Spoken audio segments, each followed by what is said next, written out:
Et si travailler à temps plein ne suffisait plus pour échapper à la pauvreté?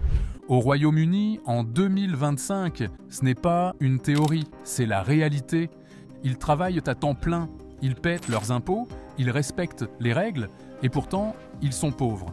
Voici la pauvreté au Royaume-Uni en 2025, et elle est probablement plus proche de vous que vous ne le pensez.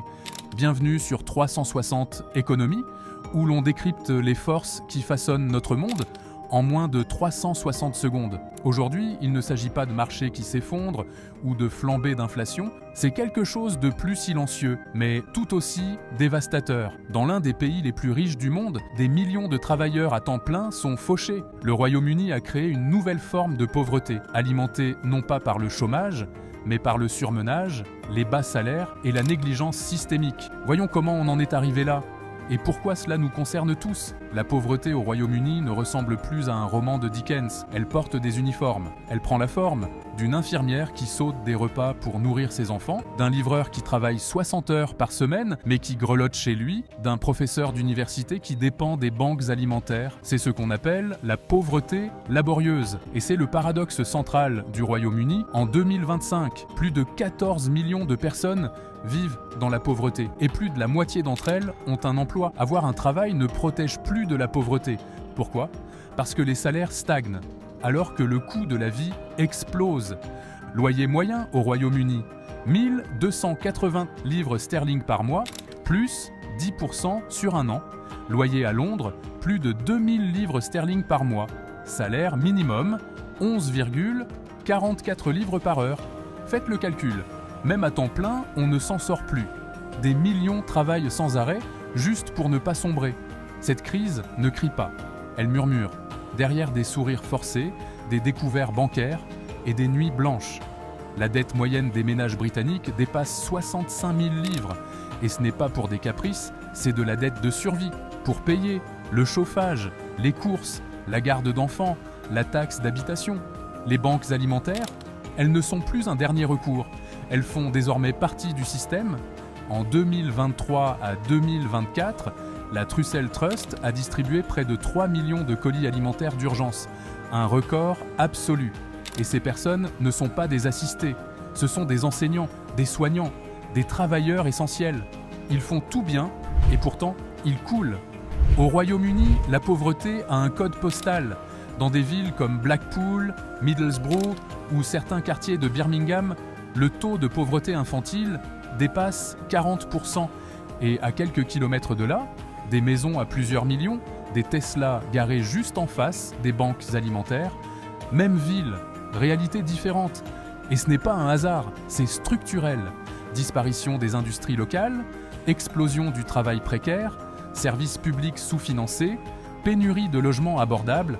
Selon les données officielles, le Nord-Est reste l'une des régions les plus touchées par la pauvreté, tandis que le Sud-Est, surtout autour de Londres, concentre toujours la richesse. Un même pays, deux mondes. La loterie du code postal n'est pas seulement injuste, elle est inscrite dans le système. 6,5 millions de foyers britanniques vivent aujourd'hui en précarité énergétique, c'est-à-dire qu'ils ne peuvent pas chauffer correctement leur logement. Dans les quartiers pauvres, les compteurs prépayés sont la norme. Et quand le crédit s'épuise, plus de lumière, plus de chauffage, plus d'internet. Et pour les personnes âgées, vulnérables ou malades, ce n'est pas juste inconfortable, c'est mortel. Chaque année, des milliers de personnes meurent au Royaume-Uni de causes liées au froid. Un rapport de 2023 d'Age UK a révélé que certains retraités éteignent leur frigo pour pouvoir se chauffer. Au Royaume-Uni, en 2025. Voici l'ironie économique. La pauvreté coûte au Royaume-Uni plus de 78 milliards de livres par an. Cela inclut la pression sur le système de santé, les aides sociales, la perte de productivité. On dépense plus à gérer la pauvreté qu'à la prévenir. Ce n'est pas une stratégie, c'est du déni, coûteux. C'est comme écoper un bateau qui prend l'eau tout en ignorant la brèche dans la coque. Et le coût social? Des enfants qui échouent à l'école, des populations en moins bonne santé, des générations entières piégées dans la misère. Un Royaume-Uni plus pauvre, c'est aussi un Royaume-Uni plus fragile. Peut-on régler ça? Oui, mais seulement si on le veut vraiment, pas avec des colis alimentaires ou des discours, avec des réformes structurelles concrètes, des salaires décents basés sur le coût réel de la vie, des loyers régulés et du logement abordable, un accès universel à la garde d'enfants, une protection sociale qui soutient, pas qui punit, une fiscalité plus équitable sur les grandes fortunes.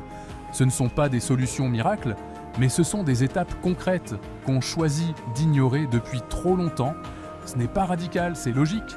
Et si le Royaume-Uni prend les devants, le monde pourrait suivre. La pauvreté moderne est bien présentée. Elle est polie, silencieuse, invisible. Mais derrière les écrans, des millions de personnes sombres. Elles n'ont pas besoin de charité, elles ont besoin de stabilité, de dignité, d'une vraie chance. Si ce message vous a touché, likez, commentez, partagez. Ne laissez pas cette crise dans l'ombre. Parlons-en dès aujourd'hui. Car ignorer la pauvreté ne la fera pas disparaître. Mais en parler pourrait bien être le premier pas.